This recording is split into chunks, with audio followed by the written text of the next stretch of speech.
What's going on, everybody? Yeah, what is going on? What we got? We got the thunder rolling. The thunder is rolling out there. Yeah, I don't know. These fancy microphones, y'all probably won't hear it, but I was gonna say, I feel like if they do between them and the editing, I don't know that they'll even hear it. Yeah, so y'all are all just listening in comfort, thinking we're sitting here. No, we're braving a thunderstorm to come in tonight. And actually, right as we're starting to record, it's raining. Yeah, I can hear it hitting the roof. Yeah. Yep, we got in here. It was dry, a little dry. It just started raining a little bit. It's going to come down. I got my Crocs on. My socks might get wet. Oh, when and I you leave ain't here. even got the 4x4 strap. Dude, these Crocs, they were 4x4 at one time. I guess because they all come out of the box 4x4. But I broke that long time ago. These suckers. I'll tell you, I've had them since I was in vet school, so I've had them for over 15 years. Jeez.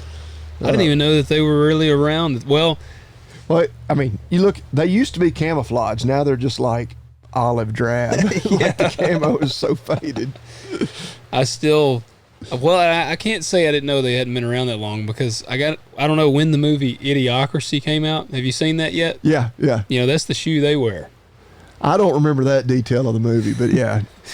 That would be fitting. I am not like they're my house shoes. Yeah. But I had already been home tonight and kicked off my boots. And Mike Judge said he wanted a shoe that was so awful that nobody would ever actually wear it. So he made them wear Crocs in the future, and it was like before they blew up. And then now I do kind of cringe when I see people like out like in public wearing them. Yeah. And I'm just like It is the equivalent of slippers.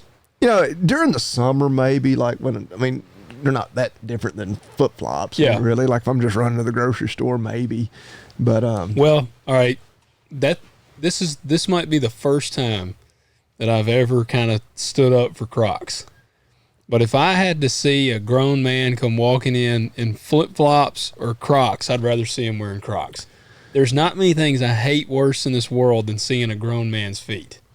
Oh, I love flip-flops, man. I can't stand it. I hate flip-flops. Rarely do I wear anything open-toed. I feel like I'm at a very tactical disadvantage. If Red Dawn happened, I don't want to get in a foot race with Crocs or flip-flops on. Yeah. Crocs may be the worst traction shoe. I can't tell you how many times I've slipped like on like our back patio, stained concrete. Yeah. Or like in your garage where it's just the slick concrete. If it's wet at all, like you might as well be on ice skates. I figured they kind of had a rubbery grip to them. No, I can't tell you how many times like I've nearly like broken my neck. But anyway, well, there you go, guys. Enough on Crocs. I don't think they carry them, but you can check out agsaga.com. I don't think they got Crocs. I don't think they do. I mean, I'm not going to encourage Jared to put them on there. No, I'm not either. Like I said, I've had this pair for like 15 years. I have no. The only times they are great house shoes because you just slip them on. They're comfortable. Like one of my dogs always carries one off. I'm like, I'll go like 3 or 4 days. I can't find them. I'm going to have to order another pair. But yeah, agsaga.com. We both are repping our hats tonight. Yeah, we are. All the Bailnet wrap. I mean, that's the big thing going right now. The FFA net wrap is still $10 off per roll. Then you use the discount code TALKDIRT. You get another 10% off. All caps. They still have free shipping on there. So, hey, Jared almost sounded like he was, apologizing for last week. I was like, you damn well better not apologize. That's awesome. It is, yeah. You need to use it while you can, yeah. But I ordered a water hose like 2 days ago. Of course, you used our code. And it's still free shipping. So I was like, I'll be damned. I need to get on there and get some water hose. I need some more. Well, they got the good Flexzilla hose. I mean, the good hose. You can get the custom links made. Like if you need an odd link. Can you get a 300-foot one? On the custom link, I think you can do. I don't know what like the maximum, like 1,000. Could I get like if they even have a spool of it that long, they might have to have it coupled together. But it's coming on down out there. It is. But my wife, she, we had just a cheap one that had kind of dry rotted and was cracked and split. And she's like, we got to have a water hose. Like, I know just a place to buy one. Yep. There you go. Get on there, use that code. It helps us out, helps you out, and helps them out. agzaga.com. While you're doing that, also hit that like button, hit subscribe, and leave us a rating and a review. That's right. We haven't ran it on leaving a review in a while. They've let me down last week. I don't think we got a single rating. Guys. We are at 191. Approximately what percentage of our viewers that download each week leave a rating? That's hard to even say. I would say 20%. So 4 out of 5 of you roughly listening right now have not left a rating. Yep. Just do it. Yep. Hit pause. I don't even think you have to hit pause. You can probably scroll to the little, whatever your app listening or whatever your podcast listening app is. Click the 5 stars, say a few nice words. Hell, tell us we're ugly. It doesn't matter. Yeah, it won't hurt our feelings. Leave the 5 stars and say something mean if you want to. That's fine with us. That is very true. I will give a shout out here. I've been saying this for a while, but our Spotify listeners are like right on the heels of Apple Podcasts. Yeah. And that's pretty. I love Spotify. And that's Spotify has 180 ratings. Apple Podcast has 191. So they're right there. And we must not have pissed anybody off that listens on Spotify. Or no, actually, this proves why Spotify is good. Because, to leave a rating, you have to listen. Yeah, you can't just go in there and leave one. How about this? I challenge our Spotify listeners. Let's overtake the Apple Podcast folks. And I normally, my go-to is usually Apple Podcast just because I have an iPhone. I use Spotify for music and, of course, like Rogan and things. You can only get on Spotify. But yeah. And then, conversely, all you Apple Podcast people, pick it up. They're going to catch you. Let's see who can be the first to 200. I think that'd be... There you go. All right, first one to 200. I think that should unlock our next giveaway. Yeah, I don't know. I think we're due for another giveaway. Oh, I think we are too, but I'm like, that's going to take, surely to goodness, if just a few, we ought to hit that by this time tomorrow. Yeah. In my opinion. Oh, yeah. Yeah, it is, like I said, and guys, we ran on it and harp on it, but it does make a big difference. Man, I can't get over the weather. Speaking of the weather. Yeah, it's dumping right now. This is, we just planted, man, I tell you, I've been busy. I've been busy this week.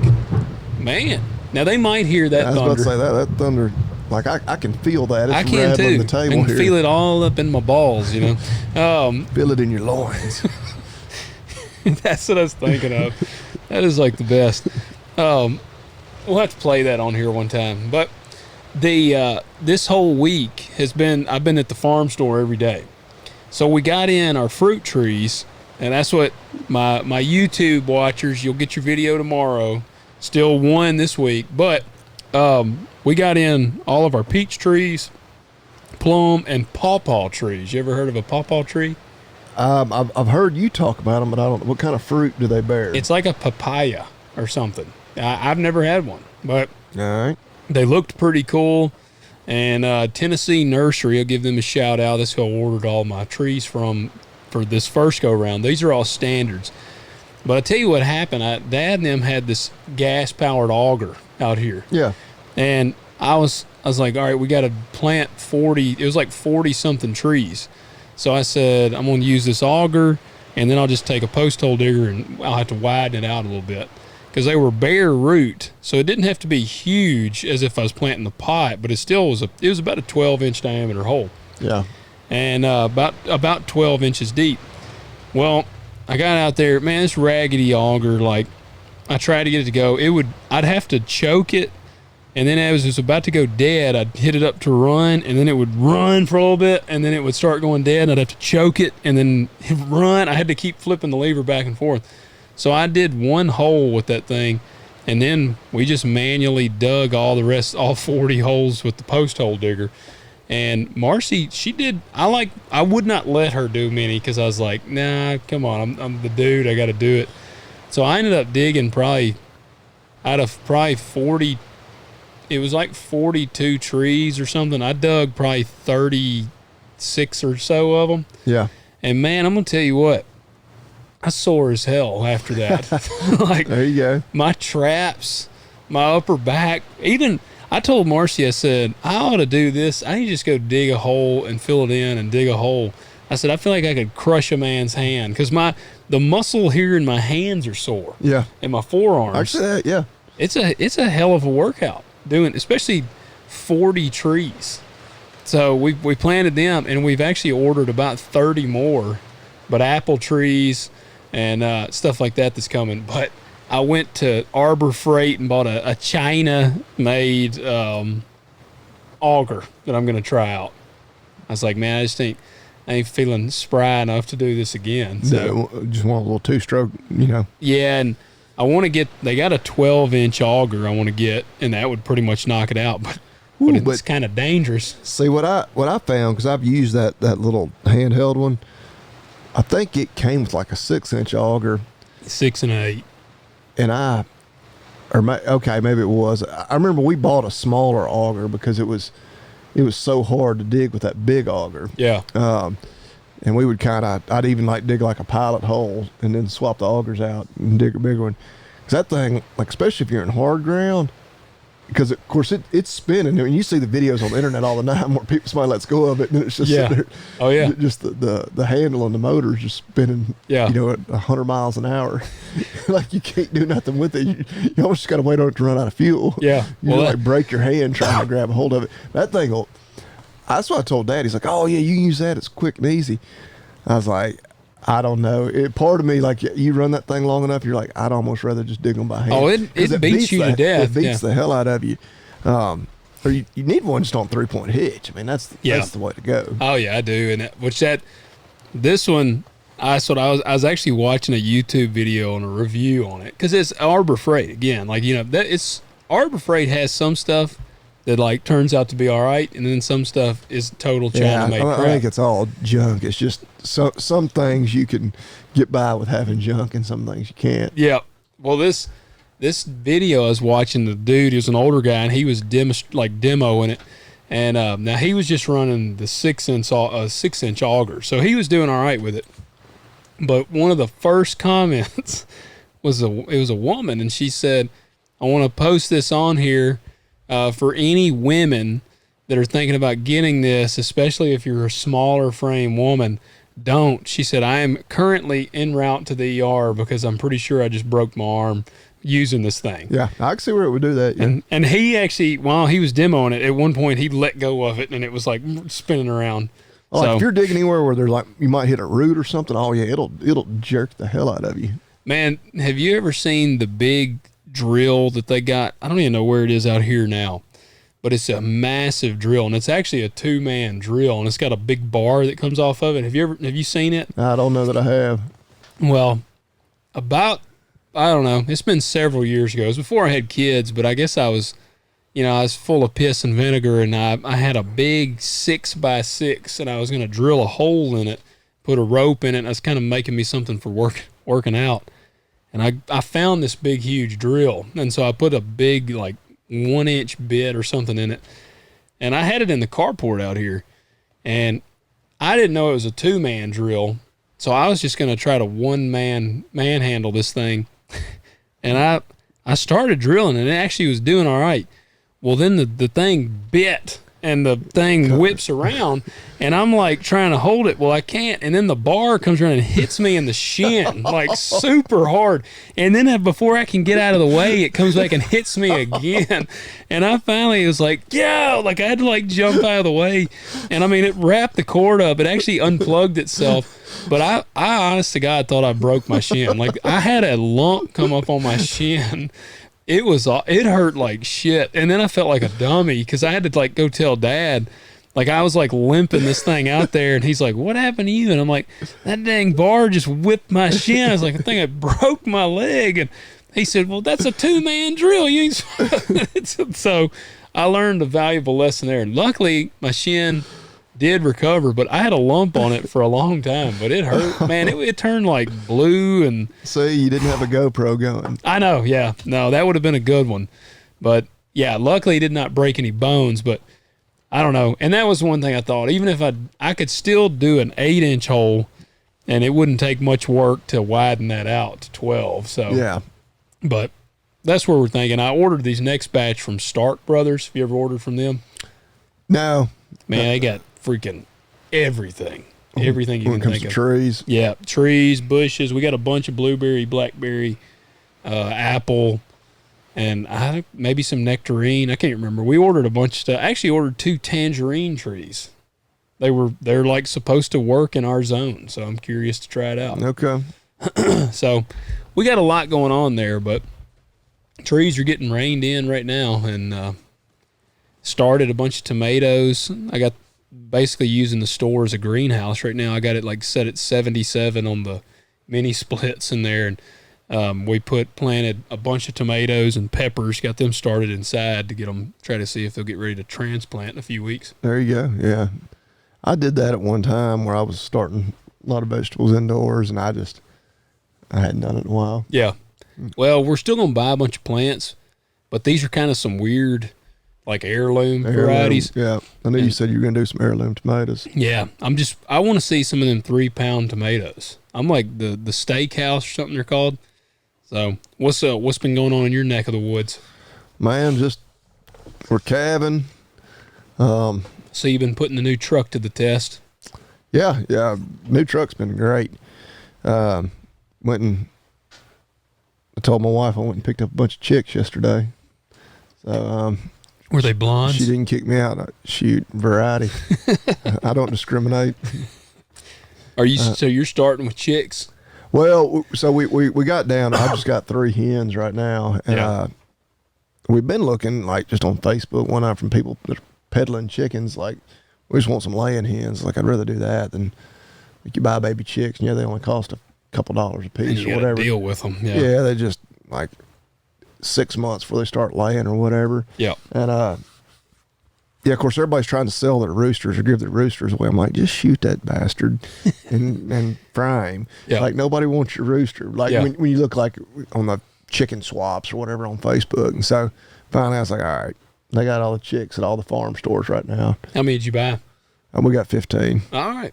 So, yeah, which I figure, probably aren't all of them going to make it to be adults. But our chicken house is big enough that, that'd be, 18 hens if they all make it. And I think ours, like, it's, claims it holds like up to 20. It's pretty good size. So, yeah, because I'm having to buy eggs. We get about 2 eggs a day right now. And so it's like, I eat more than that myself. Not to mention if the kids want eggs or if Kaylin's doing any bacon or anything. So, well, but not a whole lot. Just calving, feeding cows. Grass is getting close though. Yeah, man. Especially if it stays this mild. We have an early spring. That's what when I was filming yesterday. I was looking like. I mean, we got fescue right now that if you turn cows out on it, they would graze it back in like a day. Yeah, but it's like I'm starting to get the itch. Probably need to start thinking about getting a little nitrogen, put out and that kind of thing. That's what we're kind of on the watch. As soon as we feel confident that the real cold spell is done, the sprayers will be coming out. We're going to start burning down. Yeah, getting stuff ready. And which, man, hell, like I was thinking today, because I got to get out there and get them. I got to do some more track hoe and dozer work in Bolton just to prepare what I got out there. And I don't want to. I'm just like, I'm like so pumped getting stuff going at the store that I really just want to keep focusing over there. And I mean, it also isn't helping that the commodity markets are terrible. I mean, gosh, it is awful. Beef ought to be super high. Beef has been doing pretty good. It's just our problem in beef is what it always has been. The meat packers? Well, so feeder cattle prices are kind of going crazy, which is fine. That's what we sell. Yeah. But the live cattle or fat cattle, it's just like, it's struggling to keep going as high as it should be, as tight as supplies are. Yeah. We're getting, ready to move into grilling season here for too long. I mean, it's, but it's just, you got 4 different companies that control or that have 85% of the kill capacity in the country. And they just can sit there and say, we ain't paying no more than this. Yep. And, it's tough because, guys like FWAW, which we reference here, he'll beg people like, just be strong. Don't give in to them. Don't. And like every week, that's what he'll call them, the weak sisters. We had a few weak sisters that gave in and sold. And Yeah. he's like, if we just, somebody's going to blink, if we can just hold out. But I don't know. It's hard for me to criticize those folks because I don't know. I'm not, in their shoes. But yeah, cattle prices in short have been pretty good. Yeah. That's what I had to get some more corn yesterday. And I was like, yeah, it's a good time. It was a good time to be buying corn. It's, I know, of course, your dad, they were just like, man, they're like, I don't know, because they got some they still need to haul. But he's like, hell, I don't know. Price is terrible, but it's not, the outlook's not much better. Do we go ahead and sell it now or what? It's terrible. The bins, generally speaking, the bins make you money. This year, I actually did better from a just per bushel prices standpoint. Just dropped. Yeah, kind of steadily since harvest. I sold beans at 14. I sold some beans at like 14.50, and they're selling beans right now for like maybe at $12. I mean, they're way down. What was that spot price during harvest? Yep. I think I had some contracted, so it may not have been that high, but I had some contracted at 14. But spot price during harvest was higher than it is. It was higher than it is right now. Yeah, it was probably. That is unusual. Yeah. Yeah. Oh yeah. Generally you're looking at $1 to $2 premium almost, like if you hold grain. Yeah. Now the grain storage still helps get done. Like, when granaries get slammed or something, if you got a bin to haul to, you can keep harvesting and keep pumping it out. But I mean, that's like, man, I'm not going to have any corn this year. This is the first time, and since I can remember, I've had no corn. And part of me's kind of looking forward to it, actually, because I won't have to swap the planter over. I'll literally set it up for beans, plant beans, and I won't have to swap the combine over. I'll literally set it up for beans and just go through. And man, you can cut twice as many acres in a day of beans as you can corn. Right. Just because your yields are, you got to wait on trucking and everything. Yep. So I'm going to go that route. I mean, right now, the futures are terrible. Corn is looking like barely $4, and beans are like $11.30 or something. Like it's just not looking good. And I've been very woe is me here lately. Like this has been the most like pessimistic I've ever been. But I will say the input costs are coming down, and interest rates are coming down. Like on some of my operating lines, the interest rates are down from where they were last year. So I'm kind of like, it'll be all right. It'll work out. But you could plant just like some annual forage, just like to cut for hay. Sell a bunch of hay. Well, I was going to tell you, I was listening to, you ever listen to Extreme Ag? No.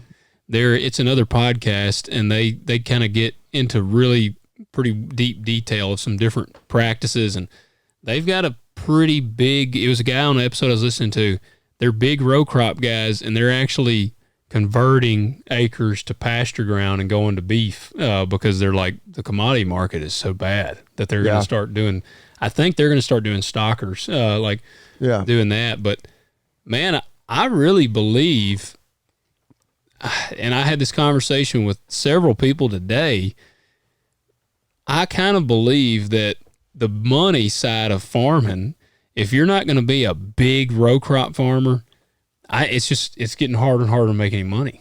Well, it's and as I listen to more, different people, which I don't listen to a lot of different ag podcasts, but like Sharky, I mention him all the time. He has a guest every week, but then just on YouTube and like the different, it's almost simply selling a commodity is not enough going to be the way, right? Unless you were just on a scale where 10,000 acres. With beef, selling direct to consumer, like I do a little of that, or finding a niche, selling, bred heifers, specifically, a value added, product, doing just some odd, I say odd, but just different, not just run of the mill, more specialized. I'm gonna raise calves and sell, just feeder calves through a weekly auction, or I'm gonna just grow corn and haul it to the local elevator and be done with it. Well, that's what Sharky had a guy on. He's in North Carolina. They sell almost all their corn direct to for like deer corn. Really? Yeah. They Dang, bag really it. got like a Walmart contract or something? I don't know. I'd have to go back and listen. They may have somewhere. Yeah. But they've got a bagger where they can put it in just 50-pound Dang. sacks and just sell it to like deer hunters, which, of course, that wouldn't work here because we legally can't feed deer anymore. Yeah. Which is, it's funny to me. You know, talking about, I was at the farm store the other day. They had deer corn for sale. Well, and of course, like deer, but it's, the corn doesn't even make me, you know, look at it sideways as much as like the actual just like deer feed products. Yeah. Like, Yeah. because the corn, I mean, hell, I had to buy some bagged corn the other day because I ran out. Yeah. You know, until I could get some. Yeah, and your deer from feeders. Yeah. Yeah. and but it's like, wait a second, like I don't know how far you'd have to drive from here to get to a county in Tennessee where it is currently legal to feed deer because, and it's all goes back to, we have CWD now. Yeah. But 100 miles maybe. I mean, It'd be a ways. We're surrounded, you know, like pretty much all of West Tennessee. You cannot feed deer anymore. Yeah. Even if it's not during the season, even if you're not going to hunt. So it's just funny that like they've got all these deer feed products there on the store shelf. I'm like, either somebody in y'all's corporate office keeps sending this stuff here because they're idiots, or we got a lot of renegades around here that are buying it and still noticed that feeding. the supply does diminish. Okay. Like, which I sent a picture because, you know, that Buck Bourbon that I met the guy George that owns it. Like, I sent a picture of some of that. I sent Tractor Supply one day. Yeah, I've sent there. And I sent him a picture and was like, hey, man, there it is. I said, I wish I could buy it. which there's a part of me that, and I think me and Brock might have been talking about it. I actually bet you, now it'd be expensive. It'd be way too expensive to like feed. But there's a part of me that thinks, man, cattle would tear that shit up, I think. I'm sure they would. But yeah, it's, and a lot of that stuff is just overpriced cattle feed. Yeah. I mean, it's, you know, sorry to George. Yeah. I mean, yeah, they're just going for a niche, which I think, I remember when you interviewed him that they're using distillers grains out of like all the whiskey, bourbon distilleries. Yeah, because he's in Kentucky. Yeah. And using distillers grains. It smells good too. For ruminant feed is nothing new. Yeah. Like that's super common. He has a little corn in there. Yeah, it smells good from what I've heard. Never used it. Yeah, I don't know, man. That's what I'm more and more thinking. Honestly, the more diversified that you can possibly be, like I tell you, there is some people out here. I won't mention their name, but they're really good guys. I like them a lot. They're farmers. They own a scrap yard and they do timber. So like they're busy doing something all the time. And I mean, I obviously don't know their financials, but it seems like they do pretty well. And it's because like, it's almost like, all right, if this industry is not doing well, this industry is at least doing well, or like this, and there's always something that's got cash flow. Oh yeah. So, and that's what I think, like with the farm store, you know, if it really explodes and we start, you know, this is just rolling it in, doing good. I mean, I'll dial back on the row crop. I don't think I'd ever completely stop row cropping, but I would dial back, but I mean, and even then, man, hell, I don't know. I'm not closing any doors. And that is what I'd say. Like, I think you need multiple cash streams. Well, I think you're going to see more people, rather than just saying, well, I'm just planting corn and I'm going to sell, you know, planting soybeans, cotton, whatever. They're going to look more at, okay, you know, all right, maybe I'm still going to grow corn, but I'm going to grow a specific variety because a local cattle feeder or a local feed mill wants this, and it's just a little different. I'm going to get a little premium by doing that. Maybe it's going non-GMO or something like that. Yeah, get organic. That premium. Yeah, because, I think, I mean, like we just said, the days of a relatively small grower being able to make it just selling commodity products, you know, with cattle, I mean, I don't know. I still sell relatively few of my animals direct to consumer, but getting that bigger and bigger. Your dad mentioned that yesterday when I was getting corn from them. He's like, we ought to be feeding some out. He's like, we got set up. And I was like, well, yeah. I mean, he has gotten really interested in it. Y'all got the corn, and like right now, and of course, right now, I won't say it's an extreme example, but yeah, that corn is worth more fed through a steer than it is taken directly to town. Otherwise, it wouldn't make any sense for me to do what I'm doing. And you know, it's a niche product. When I sell that beef direct to consumer, I get a premium. You know, I get a little more, you know, profit per animal than I do if I sell them when they're only 800-900 pounds as feeders. Yeah. Did I send you the video of how to save money to build a house? No. And so you could do this with the cattle. It shows a guy, and it says how to save money for you to build a house or buy a home. And the dude sits down, he dumps a bunch of corn in a bowl, and he starts eating it. And then it pans later, and he gets up off the toilet. Yes, you did send me that. I didn't realize it was about money to build a house. Yes, that was pretty disgusting. You could do that with cattle. Just pick it out, you know, reuse the corn. That's the thing. Even the corn you see in the cow manure. Oh yeah, it ain't got the nutrients in there. The starch is already gone. Yeah, yeah. Yeah, the gist of it, the guy is like literally crapping the corn out into a colander, and then he's rinsing it off. He's not actually doing it, but by the end of it, it's like gotten brown, and he's like, gagging. It's a very like 6th grade level humor. Yes, which is just exactly my humor. Dude, and actually before I've got a wild cattle story for you. Right. But before we get into that, dude, I got to tell you, Bobby Lee's been sandbagging over here.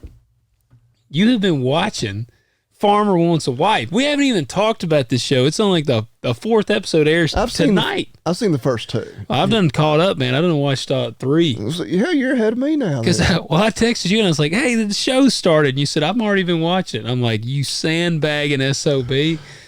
So what are your thoughts? I mean, our listeners, I'm surprised nobody has wrote in pissed because we're like the official Farmer Wants a Wife podcast. Yeah, I mean, maybe some of our audience, we've got some crossover there, but you know, I thought they did a better job picking the dudes this go around. It was a more diverse set of dudes. Yeah, yeah.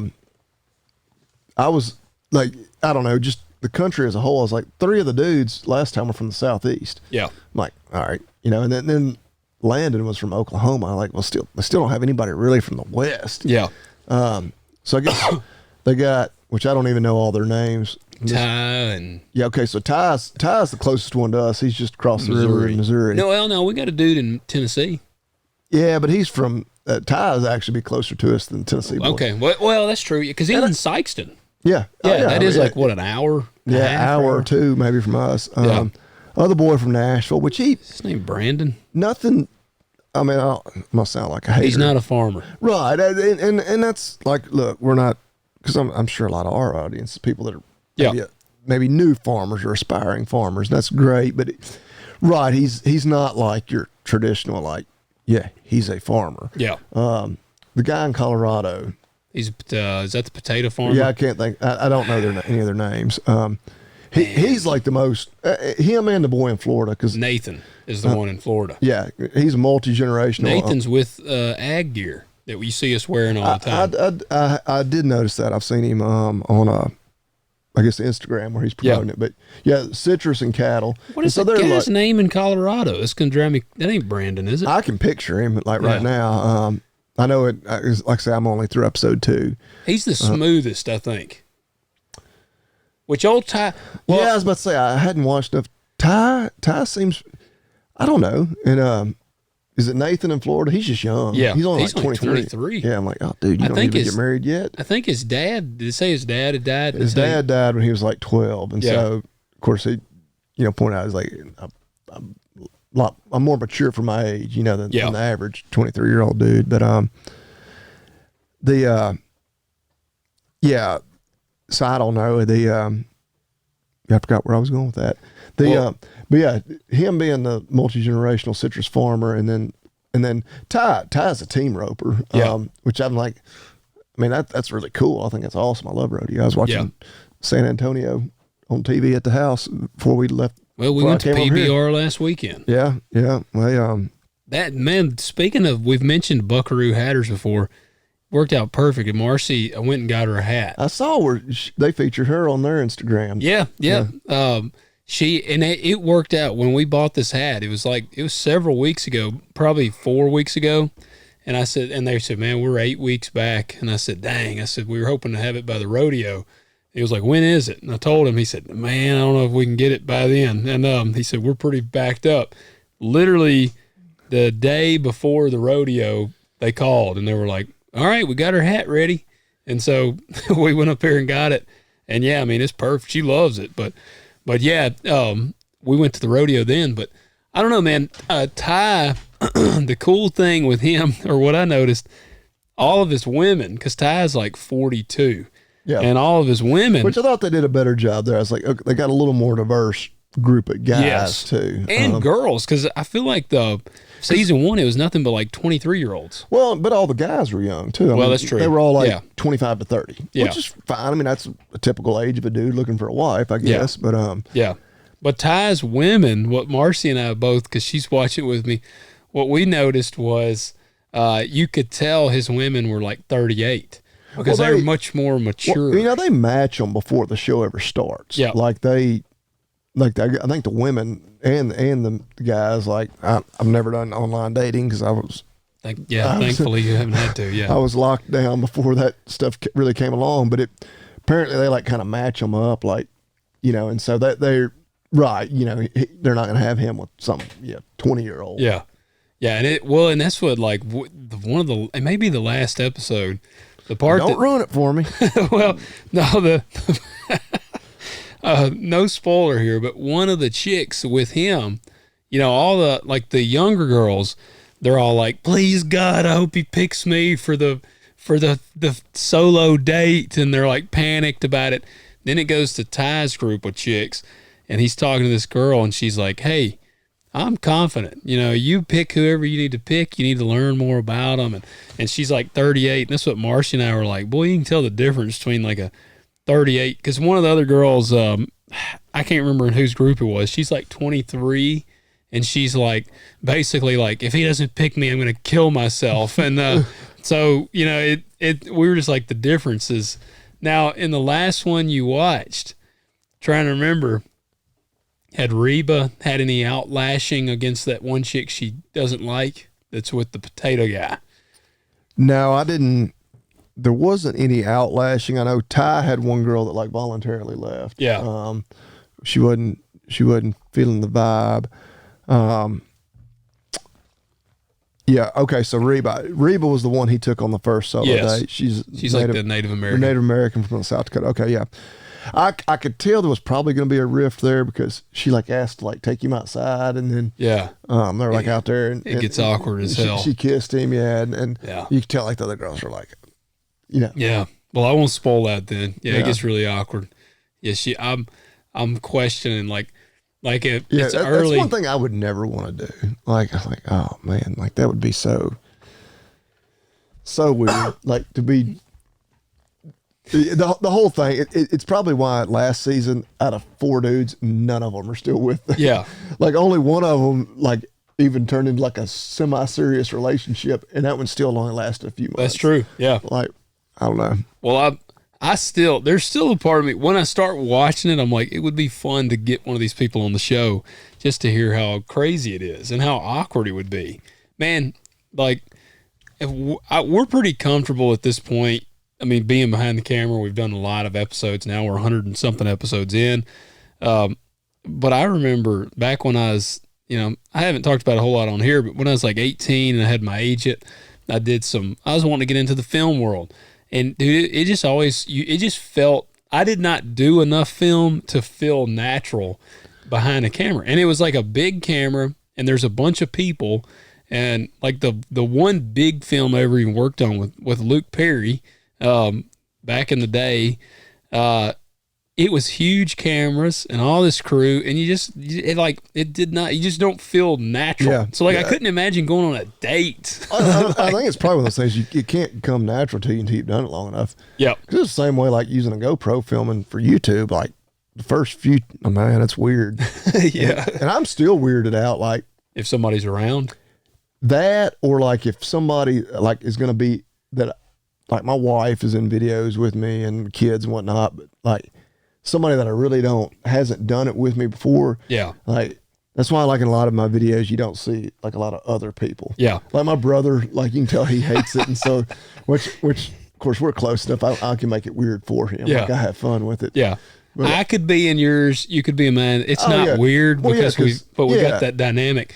But that's Marcy was just in mine, the one that I haven't put up yet, and it was all awkward because she's not been in them, and it kind of made me almost kind of shy. Yeah, no, I know exactly what you mean. But that's what I mean. I was naked, so like that made it a little more shy, you know. Yeah, I mean, as long as you blur it out, you can put it out there, I guess. But yeah, that's what people always say. You need to put more of your wife on there, and I'm like, yeah, I know you. I know what you pervert. But no, and I'm like, I'm telling her, like, people always want to see more of you. A lot of the female audience, they comment like oh yeah, we want to see a woman out there on the farm. But she's just like, she hasn't done it enough, and I'm like, you just got to do it. Like, there's no. Yeah. Like, I can't tell you. Like, you just get comfortable doing it eventually. You do. You do. But that's what I said. Like, I couldn't imagine dating.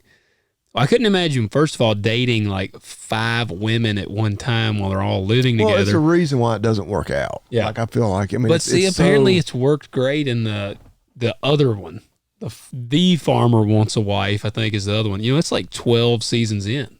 Right. The one that's like in Australia or whatever. They've had like a bunch of marriages, which I feel like this season's been better than last season. Like it seems a little more organized, a little better geared.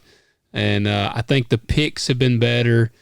And there's a couple of girls like if I had to try to pick, if I was already going to try to make some picks, I don't really have many that I could say except for the dude in Tennessee. I think it's the guy in Tennessee. Yeah, the dude in Tennessee has that chick. Can't think of her name, but she's like super country. You know what I'm talking about? She wore like camo or something one day. Like I say, I've only watched 2 episodes, and I haven't watched. I watched those like right when they came out. Yeah. So. See, I'm pretty fresh on it. And Marcy, she'd be mad if I watched it without her, but I'm tempted to watch it. But yeah, guys, let us know in the comments below if you're watching, because I'd forgot it was even back on. And yeah, then I felt utter betrayal whenever I figured out that it was on and Bobby Lee had been watching it. Well, I only knew through like social media because I followed a bunch of the people online that were in the last season, and of course they're trying to hype it up. Well, right, continue their few minutes of fame with it, and So. Yeah. Well, there you go. Let us know if you watch it. It is an entertaining show. You know, I started. Oh, it is, and it is one. I mean, its own network. Fox, and so you can watch it with the kids. You know, it's nothing like crazy raunchy going on or anything. Yeah. All right. So, how many head of cattle, if you had to squeeze maximum amount of cattle on 140 acres? Now, this is a hold on. This is an animal feeding operation. So feed lot. You got to squeeze as many as you can on 140 acres. So 140 is your total land area that you own or have access to? Yes. I don't know, because you're not going to have 140 acres of pens. You're going to have to have equipment sheds and everything else. Man, let's say you ain't worried about happy cows. You just want them out there. I mean, I don't even know that you could say that, though. I don't know. So let's say 140 acres, you've got 20 acres of like barns and just parking lots and whatever, non-feedlot areas. Yeah. Pathways between your feedlots where you can run feed trucks, whatever. Man, I don't know. You could put a lot of animals like because you're not grazing them. They're in confinement, basically. Yeah. A CAFO, as people like to call them. That's what it says. That's how they describe it on here. Confined animal feeding operation. Yep. You could have a lot. Well, this is actually in our. But I think there's pretty well industry standards as far as like how many square feet and how many feet of linear feet. Well, that's kind of why this has made the news. Okay, so that's one of the reasons. So this is in Tennessee. It's in Clay County, which is like kind of near Nashville area. Okay, over there, and this dude is. This is a pretty interesting thing. This guy is 23 years old, Trace Browning, and he has 140 acres, and he has 8,000 head of cattle on it. And it's a CAFO. That's what they said, concentrated animal feeding operation, or CAFO. And he's facing some hot water for a couple of reasons. First, he's apparently moved in here, and within just a few years, he's now running 8,000 head on this property. Well, it's not terribly far from Nashville, and the people don't like smelling cattle. When you got, and I mean, obviously, there's quite a bit at 8,000 head. But there's a permit that you're required by state for more than 1,000 cattle. Like if you have more than 1,000 head, you have to buy a permit. He has not bought the permit. Well, I kind of agree with him there. Well, I do too. Yeah, I mean, but he and so like the Ron Swanson. Here's my permit. Yeah, just write it. I can or something on there. I can do what I want. Yeah. So the state of Tennessee has filed a suit against him back in December, citing illegal discharges because apparently the manure and the runoff are saying is going into the water. Well, and I'm not in favor of a lot of government oversight but when you've got that many animals in that confined of an area, I can see where you have to have a legit plan in place of how we're going to handle the waste. Yeah.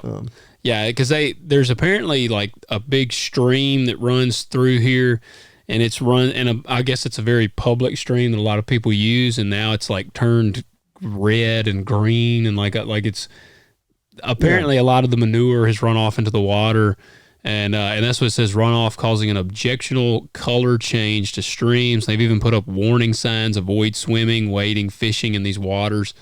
It says the water's brown, foamy, and it says they say it was caused by E. coli filled runoff. But this person here said, our kids and grandkids cannot play in this anymore. It used to be clear. I don't know what this red stuff is and that brown stuff and the green stuff. So the neighbors are getting pretty fired up.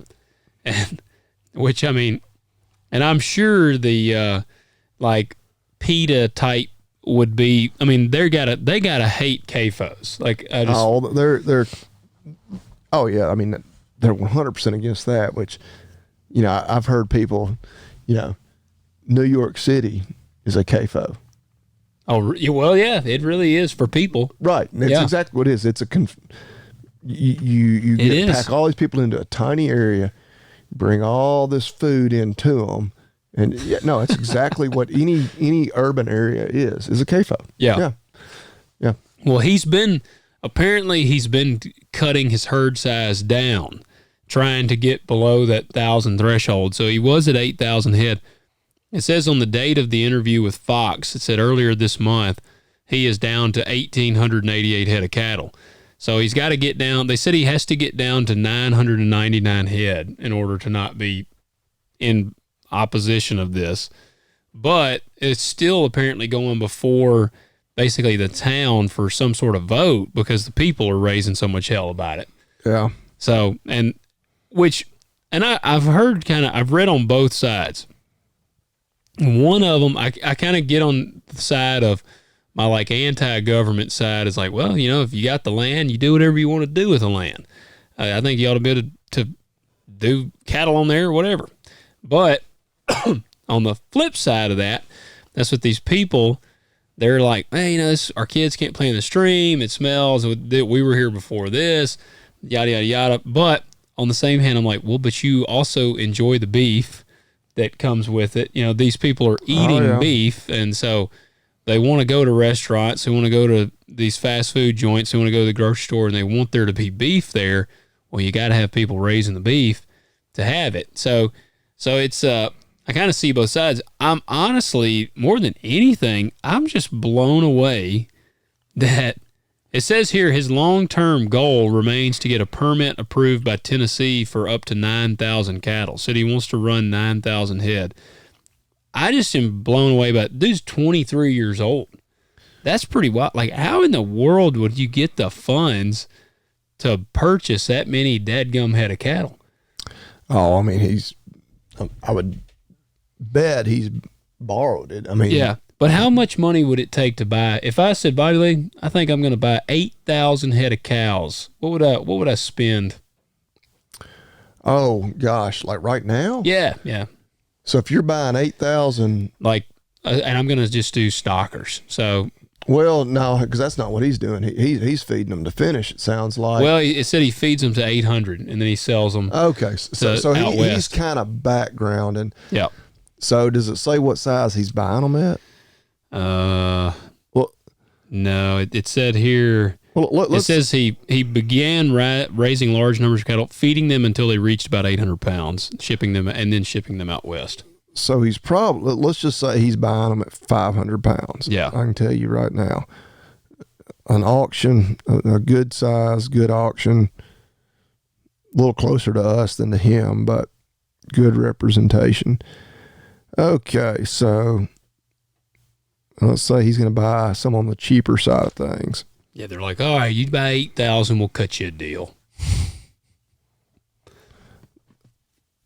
A 500-pound steer, you might as well say, about $1,500, between $1,400 and $1,500 a head. Yeah, yeah. Right now, which they're high right now. Let's go on the low side and say 1,400. Yeah. Times 8,000. Yeah, that's $11 million worth of cattle. That's what I'm saying, man. How would you get that? Like, I mean, yeah, maybe he fell into some money and yeah. I could if I came into $11 million, I could think of better ways, more fun ways to invest it than in cattle, probably. Although, I mean, I don't know, maybe not. Dang, golly. But yeah, so he's doing more like true background, and so he's dry lotting them. Man, what's he making selling if he sold 8,000 head? Well, let's crunch numbers one more time. And see, so right back to that same auction. Oh, you can. Which I guess what would we roughly say, 250 a head?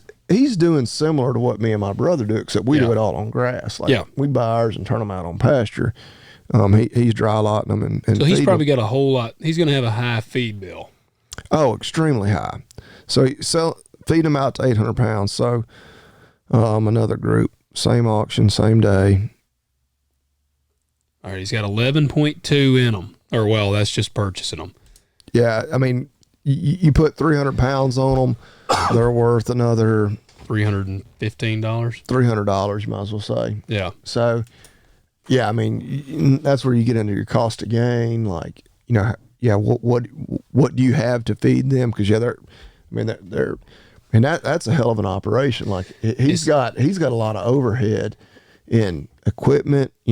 Even if he's buying all his feed, just the actual machines to get the feed to the animals every day, they got to be the feed trucks and the grinders, mixers. Well, that's I was going to say, maybe they got a lot of silage put up, but yeah,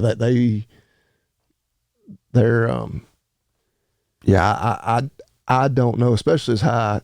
Well, again, we were just talking about how terrible commodity prices were, but generally, historically, commodities are still kind of high. Yeah. And so, but I guess if you said, if he was making, so I feel like you could probably say he's making what, $50 to $100 a head profit. He might be. Yeah. I mean, if he made, I don't know. Even if he made 50, that's still like obviously that's not near as good as 20 or $250 or $300 a head, but hell, that's $400,000. Yeah. Oh yeah. And he might be doing that. Yeah. Yeah.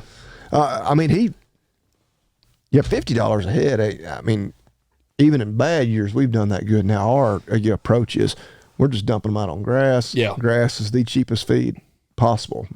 They're doing all the work.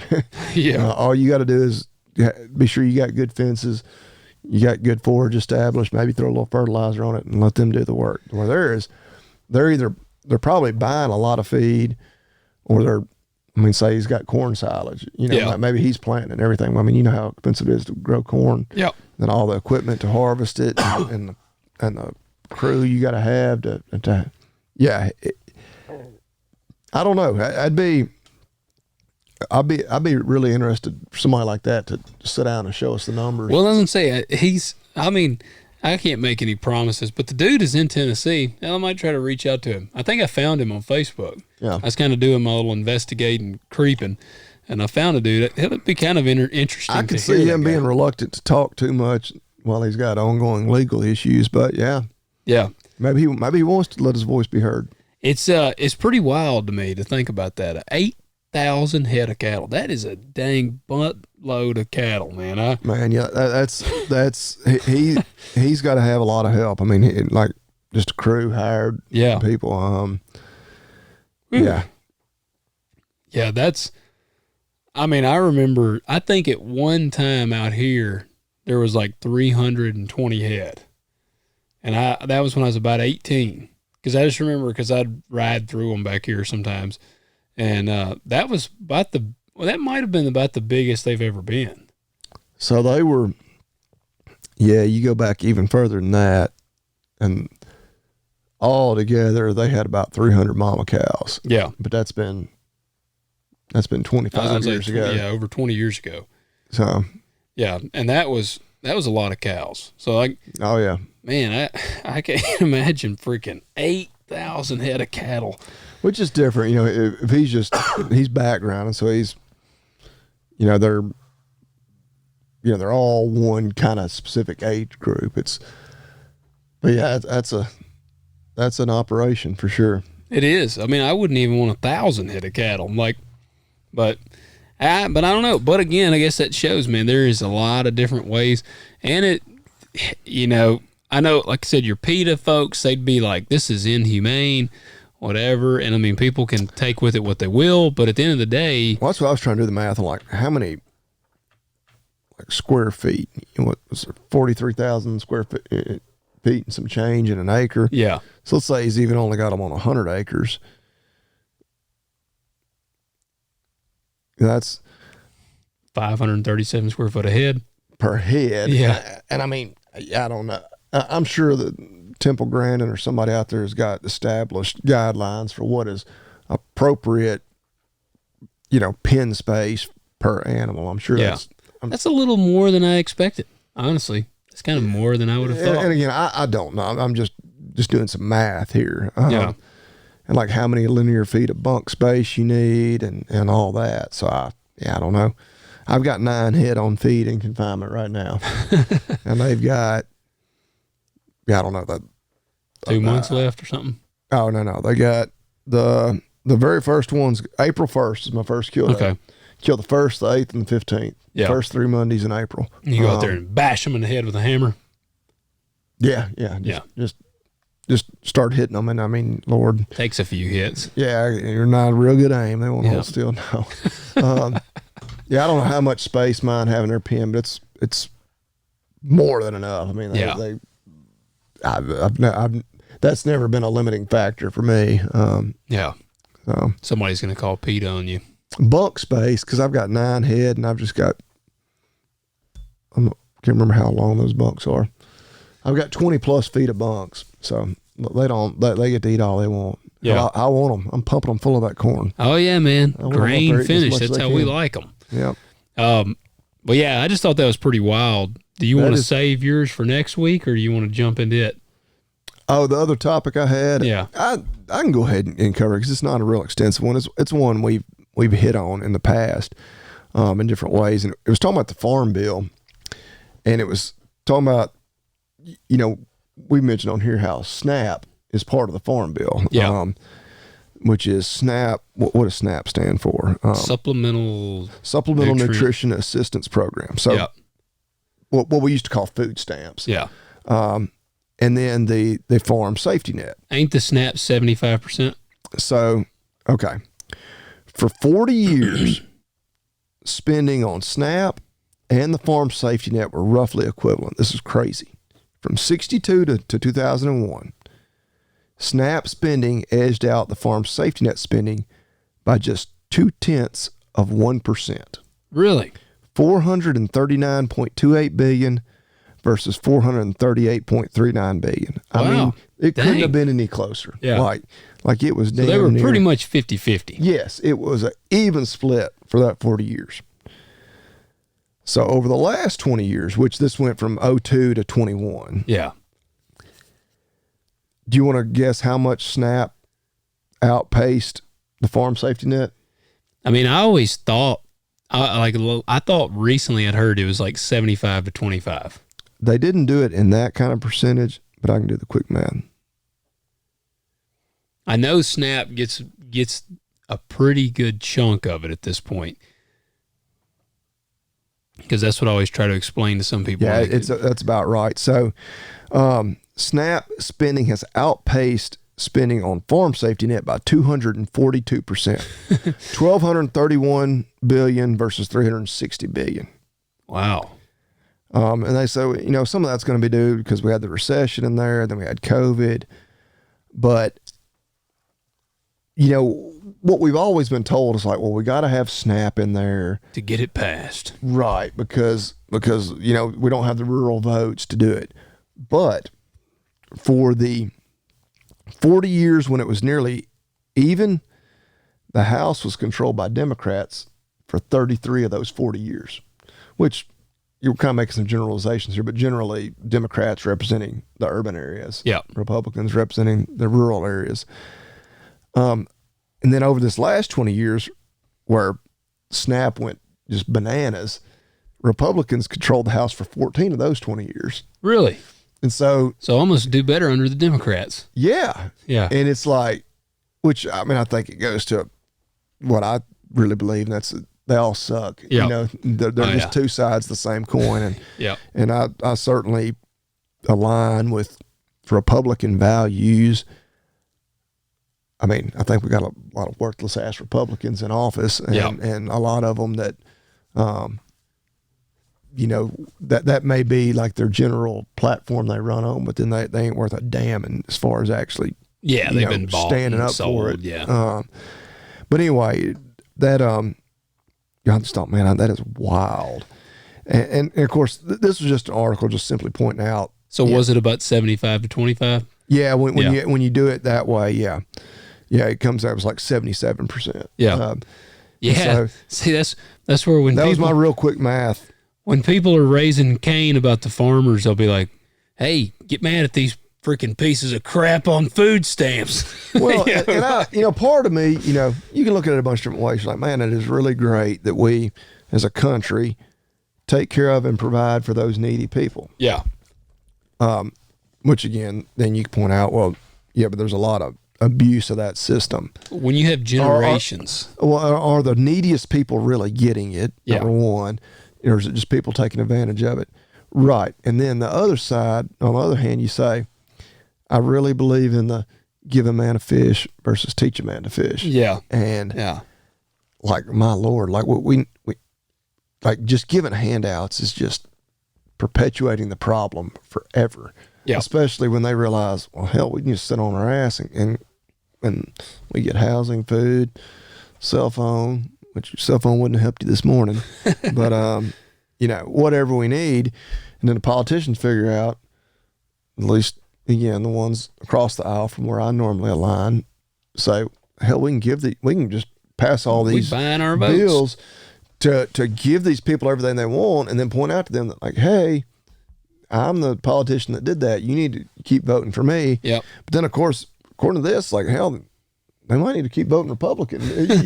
Yeah. So, yeah, if you're relying on SNAP, you might want to vote Republican and quit voting Democrat. I don't know. Yeah. But I just thought that was interesting. And that is. How I was blown away at how even it was through 40 I know. years. I didn't don't know that. if they were aiming for that every year. It's like, all right, we got to keep it even. Yeah. But like, man, you couldn't have gotten it any closer if you tried. I mean, that was crazy. 0.2%. And then in just 20, and all of a sudden in the 77 to 23. Yeah. Yeah. For you go back 60 years ago, to 20 years ago. And then in the last 20 years, it just. And that's the thing, man, for me, like, I am not against food stamps and I'm not against welfare when done right. Oh yeah. Like, that's the thing. Get it to the people who need it, get it to them, get them on their feet and get them off of it. Like that's the whole. Yep. Like, that's why this reparation thing drives me crazy, because, man, we're so far removed from all that. And, and like, how far back do you want to go? Yeah. And like, I mean, if we're going to do that, let's go all the way back to when we slaughtered the Native Americans. Oh yeah. Oh, absolutely. And we can go back way further than that. I mean, I believe you probably go back far enough. Everybody's been persecuted. You'd be hard pressed to find somebody who doesn't have an ancestor somewhere in their past that was, persecuted in some way, enslaved. Yeah. It's been happening. I mean, since the beginning of time, and will probably always exist. I mean, slavery still exists in some parts of the world. Yeah. I think, most of the civilized, countries now recognize, that wasn't a great thing that went on. Yeah. But it still goes on today in certain places. And so, yeah. Yeah, it kills me. But, all right, you want to cue up the commander? Oh, we don't have him on the board yet. I think we said we were going to have him on there by this week. Yeah, I think we did. Hey, we need to work on that as soon as we get done. I don't know how easy that is. Well, I have to do it on my laptop because I got to okay. I think I got to take this thing inside and hook it up to my laptop. Okay. Let me start off with 2 words. Made in America. Made in America.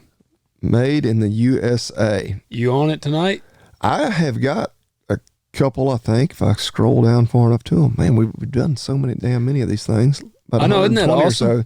Yeah. Awesome, man. I had started putting it on the website, and then I just haven't worked on it anymore.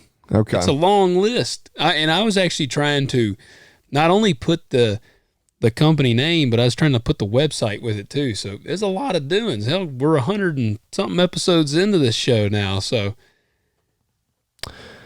yeah, so mine is actually for this week. I'm going to be sure I get his name right. So, yep, that's what I thought his name was. So, a few weeks ago, I don't even know what we were doing, but I mentioned my wallet was falling apart. yeah. And then you had somebody, I guess they reached out to us through the website. Trey Willard emailed us and said, hey, I do custom leather making. I'd love to make you a wallet. I was like, well, hell yeah. Yeah. So Trey Willard, he doesn't have a website. You can find him on Facebook. Trey Willard, kind of like it would sound, TreyWillard. But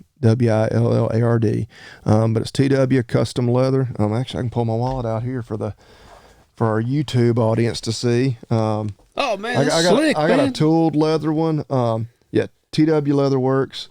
Dang, I'm about to get me one of them. That thing is slick. No, and very reasonable price. He sent me some pictures. He can do anything leather, I guess, but leather chaps. TW Leatherworks. TW Leatherworks. I don't know.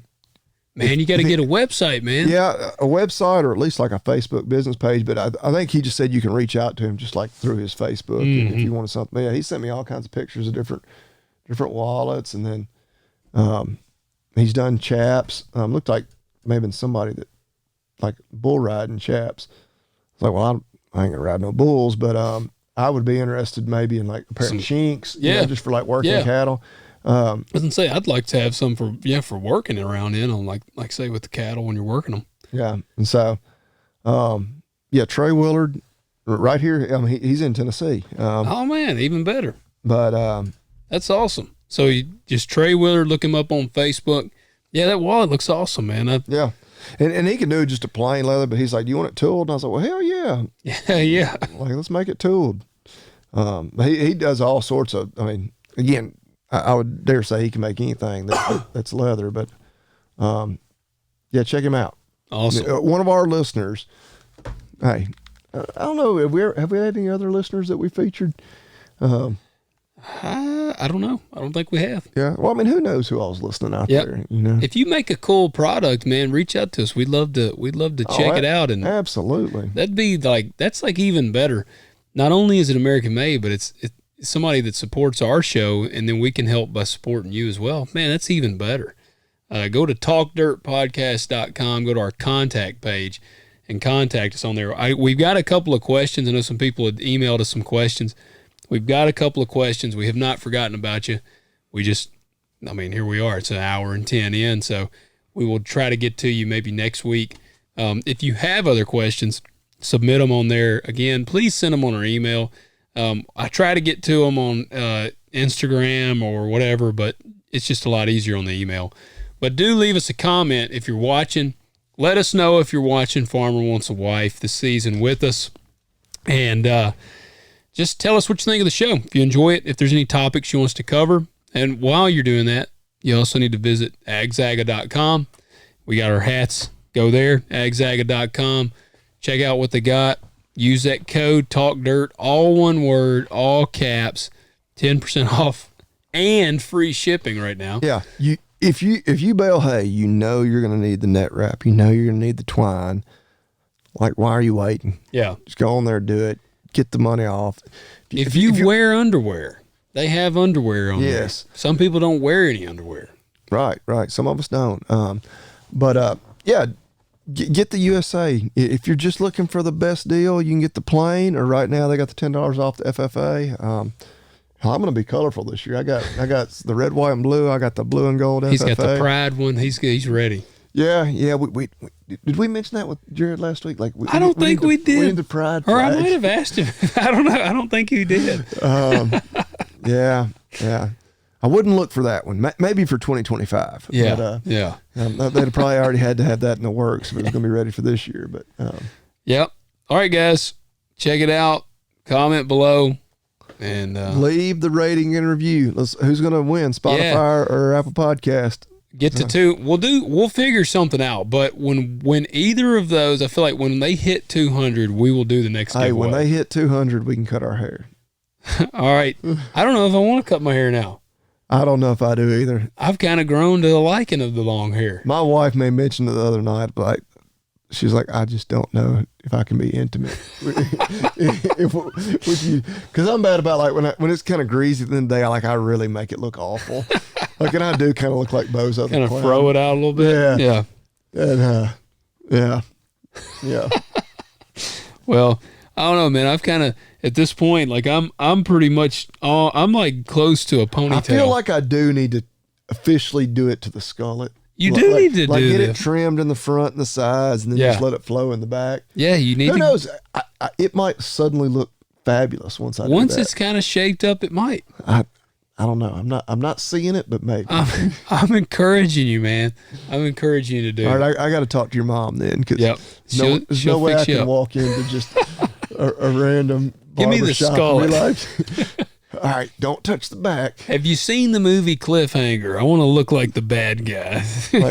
Don't, up top, I know there's not much there. Trim that back a little bit, trim the sides, and we'll kind of go from there. Yes. All right, guys. We'll catch you next week.